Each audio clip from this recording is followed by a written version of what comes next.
ఉద్యోగం ఇచ్చినటువంటి సమాచార శాఖకి ఎప్పుడు రుణపడి ఉంటారు. నిర్పేద కుటుంబంలో పుట్టినప్పటికీ మా అమ్మ మా నాన్న మేము పడిన కష్టాలు మా పిల్లలు పడకూడదు అన్న ఉద్దేశంతో చదివించడం జరిగింది. వారు చదివించినటువంటి చదువుకి కొత్త వరకు అయితే న్యాయం చేశాను అనుకుంటున్నాను. అది 50% మొత్తం చేసిన చెప్పినది అబద్ధమే అవుతుంది.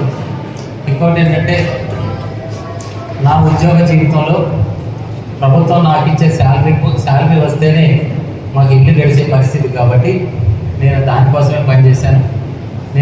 నేను ఘోరంతా పనిచేస్తే మీరందరూ కొన్నంత ప్రేమ చూపించారు. అంతటి ప్రేమ పొందడానికి నేను అనుకుండా కాదని నాకైతే తెలియదు, కానీ మీరు చూపించినటువంటి ఈ ప్రేమాభిమానాలకి ఎంతో ధన్యులను. ఈ సమయంలో మా అమ్మగారు కూడా ఉంటే బాగుండేది, కానీ లేని సందర్భం అయింది. ఎలాంటి సెలవులు లేకుండా, ఎలాంటి ఇది లేకుండా కష్టపడి చేస్తే గుర్తింపు ఉంటుంది అన్నదానికి నిదర్శనం. మొన్న మా మీడియా మిత్రులు సన్మానం చేశారు, మన కలెక్టర్ మేడం సన్మానం చేశారు. కలెక్టర్ మేడం చెప్పేటప్పుడు డిపిఆర్ గారు నాకు తెలుగు గురువు గారు అని చెప్పారు. చాలా సంతోషం అనిపించింది. ఎవరు ఎన్ని పొగడ్తలు ఇచ్చినా ఏదైనా చేసినా అందులో మంచి మాత్రం మా అమ్మ నాన్నకి మా బాబా దక్కాలి. ఏదన్నా నేను బాబాడు చూసి అది మాత్రమే నేను అనుకోండి. మంచి పొందడానికి నేను అనుకుని కాదు. డిపార్ట్మెంట్ పరంగా ఏ రోజు నాకు ఇచ్చినటువంటి విధుల్ని నేను ఏ రోజు కూడా వక్రీకరించలేదు, ఏ రోజు తప్పుకోలేదు. ప్రపంచంలో సేవ చేయాలంటే సమాచార శాఖ తప్ప ఇంకా వేరే ఏ డిపార్ట్మెంట్ లేదని చెప్పేసి నేను ఎంతో గర్వంగా చెబుతున్నాను. ఎందుకంటే మనం రాసినటువంటి వార్తలు ప్రపంచానికి చేరితే వెళ్ళలేనటువంటి సమాజానికి చేరితే ఈరోజు సెల్ ఫోన్లో విశ్వం మొత్తం చూసుకున్నటువంటి ఈ రోజుల్లో ఒక సెల్ ఫోన్లో డిఎంహెచ్ ఆఫీస్లో ఉద్యోగం ఉంది అని చెప్పేసి అంటే కొంతమంది అప్లై చేస్తారు.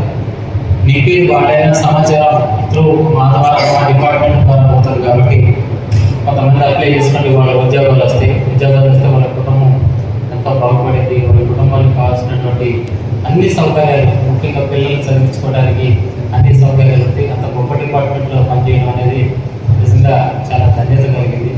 నేను నియామకమైనప్పుడు ఈ డిపార్ట్మెంట్లోకి వచ్చానే అని చెప్పేసి బాధపడినాను. ఆ తర్వాత నాకు తెలిసింది ఏంటంటే ఇంతకు మించి మంచి డిపార్ట్మెంట్ లేదు అని చెప్పేసి నేను గుర్తించుకున్నాను. ఈ 33 జిల్లాల్లో ఏ చిన్న కంప్లైంట్ లేనటువంటి ఏకైక టీకేలోని నేను ఒక్కగా చెప్పాల్సిన నాకు చాలా సంతోషంగా ఉంది. మొన్ననే బదిలీ అయినటువంటి మా కమిషనర్ గారు సార్ నాకు ఫోన్ చేశారు.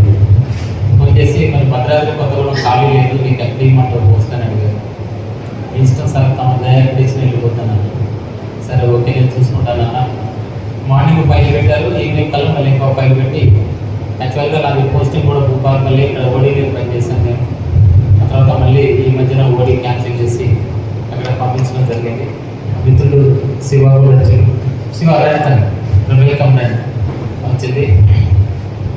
నేను పుట్టింది ఇక్కడ కాకపోయినా, పెరిగింది ఇక్కడ కాకపోయినా దాదాపు కొత్తగూడెంలో 24 సంవత్సరాల అనుబంధాన్ని కనవేస్తున్నాను. అసలు ఫస్ట్ నాకు కొత్తగూడెం అంటేనే చాలా భయం. మా క్లాస్మేట్ ఉండేవాడు, వాడు ఇప్పుడు వచ్చి అరే మా కొత్తగూడెం నుంచి రౌడీలు తీసుకొచ్చి కొట్టిస్తా అంటే వాడి దగ్గర చేతులు పెట్టుకుని కూర్చొని మా అమ్మ వద్దా నా దగ్గర బతిలాను. అదే క్రమంలో మా అమ్మ